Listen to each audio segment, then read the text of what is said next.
បាទសួស្តីបាទបងប្អូនទាំងអស់គ្នាបាទជាពិសេសបងប្អូនសិស្សានុសិស្សជាទីរាប់អានបាទជួបគ្នាសាជាថ្មីទៀតហើយបាទនៅក្នុងbonus dialogue របស់ unit 25បាទអញ្ចឹងមកឲ្យខាត់ពេលបាទយើងចូលទៅក្នុងមេរៀនទាំងអស់គ្នាតែម្ដងបាទនេះគឺ bonus dialogue បាទហើយយើងមើលរូបភាពនេះគឺលោក Crawford នេះគឺ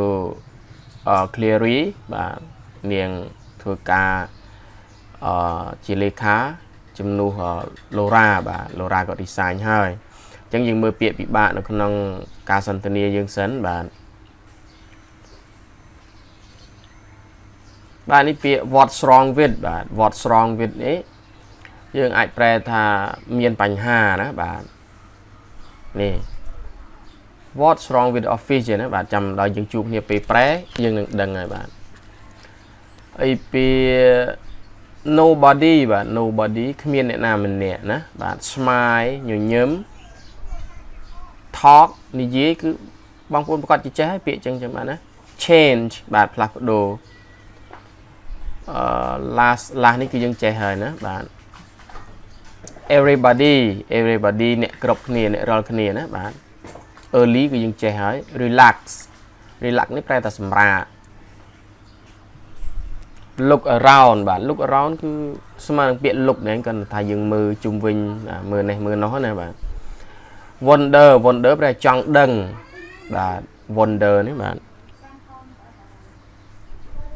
ចង់ដឹងឬក៏ពាក្យនេះអាចប្រែថាឆ្ងល់ដែរណាបាទ wonder បាទពាក្យណាទៀតបាទ good excellent បាទ excellent ប្រែថាល្អ very good បាទ excellent បាទពាក្យណាទៀត I guess ចេះហើយគេ exactly បាទការពិតបាទតាមពិតណាបាទ remember យើងចេះហើយបាទ remember យើងប្រែថាចង់ចាំណាបាទយើងអានតិចទៅបាទពាក្យហ្នឹងអត់មានពាក្យពិបាកច្រើនទេបាទអញ្ចឹងយើងអានទាំងអស់គ្នាបាទ bonus dialogue Clary's first day it's Clary's first day without Laura what am I doing here what's wrong with the office everyone's so quiet nobody talks nobody smiles oh well yesterday was only the first day and things change in any case it won't last forever all right it's 8:30 where is everybody you're early Cleary relax look around I wonder where the newsletter's file is door open good morning Mr. Crawford good morning Miss Lindstrom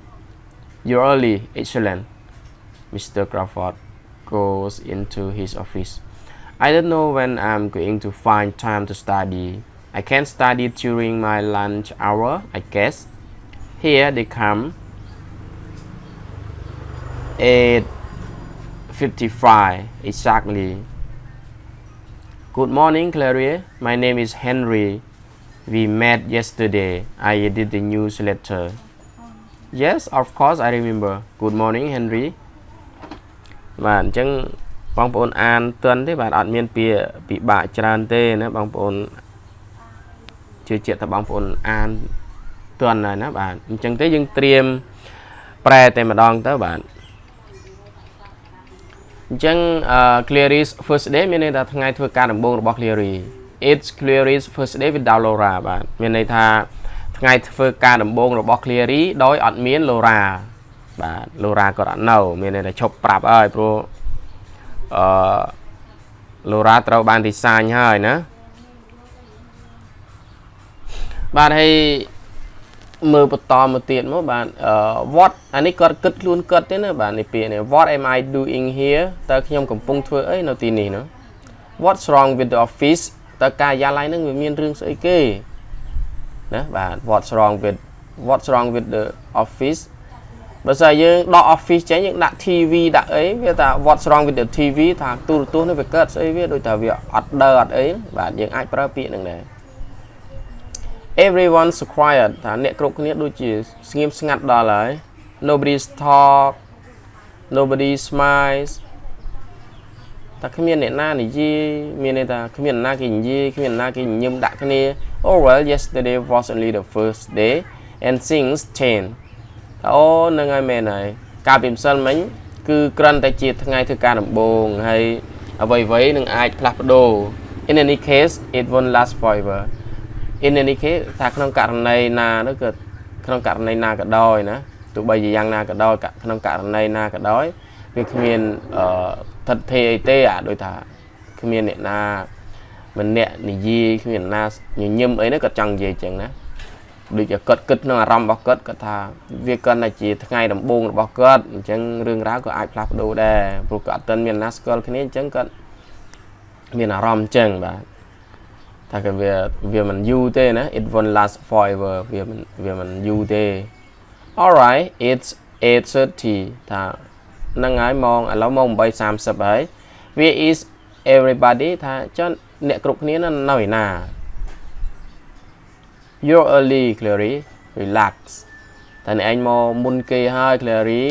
ហ្នឹងហើយសម្រាប់សិនណាសម្រាប់ relax ហ្នឹងចង់និយាយថាត្រៀមអារម្មណ៍ធ្វើមិនដូចរៀងថាសមាធិណាបាទអា relax នេះយើងរបៀបថាស្ងប់ស្ងាត់ណាបាទ look around I wonder where the newsletters file is បើយើងក៏លេខមើលជុំវិញនឹងទៅបាទរួមមើលហើយខ្ញុំចង់ដឹងថាតើឯកសារកាសែតហ្នឹងឯកសារកាសែតហ្នឹងនៅឯណាបាទ I wonder where the newsletters file is តែខ្ញុំចង់ដឹងថាឯកសារកាសែតហ្នឹងទុកនៅកន្លែងណាដល់ក្នុងដង្កៀបនេះ the door opens មានន័យថាទ្វារបើកមកបាទនេះឃើញលោក Crawford ឯណាទ្វារបើកមកឬក៏ទ្វារបើកមកអញ្ចឹងនាងក៏ថា good morning Mr. Crawford ថាអរុនសួស្តីលោក Crawford លោក Crawford ក៏គាត់ថា good morning Miss Lindstrom you're early excellent បាទរុនសួស្តីកញ្ញាក៏រុននឹកបាទកន្លែងហ្នឹងក៏រុននឹកបាទរុនសួស្តីកញ្ញា Lindstrom បាទគាត់អាកន្លែងហ្នឹងក៏រុននឹកឈ្មោះអត់ឃើញដែរណាបាទ you're early excellent នេះឯងមកលឿនហើយមកមុនគេហើយណាល្អខ្លាំងណាស់បាទអញ្ចឹងលោក Crawford គាត់ចូលទៅក្នុងការិយាល័យរបស់គាត់ណា Mr. Crawford goes into his office បាទហ្នឹងហើយបាទហើយមកបន្តទៀត I don't know when I'm going to find time to study ខ្ញុំអត់ដឹងថាត្រូវរកពេលណាដើម្បីរៀនទេនេះអញ្ចឹងណាបាទដោយតែគាត់រវល់ការងារអញ្ចឹងណាបាទខ្ញុំមិនដឹងថារកពេលណារៀនទេណា I can study during my lunch hour I guess បាទខ្ញុំយល់ថាខ្ញុំអាចរៀនក្នុងពេលញ៉ាំបាយថ្ងៃត្រង់អញ្ចឹងណាបាទបាទនេះ lunch hour ពេលថ្ងៃត្រង់នេះឯណាបាទបាយថ្ងៃត្រង់បាទ here they come ហ្នឹងឥឡូវពួកគេមកទៅនេះ 8:55 exactly ថាមកចំម៉ោង 8:55 នាទីឲ្យប៉ែតែម្ដងនេះបាទយើងមើលងាលការបាទមើលងាលការទៅឃើញនេះបាទណាបាទម៉ោង 8:55 នាទីបាទ Good morning Clary អរុនសួស្តី Clary My name is Henry ហ្នឹងហើយខ្ញុំឈ្មោះ Henry we met yesterday ថាយើងបានជួបគ្នាហើយកាលពីម្សិលមិញណា I edit the newsletter ថាខ្ញុំជាអ្នកសរសេរអត្ថបទកាសែតបាទណា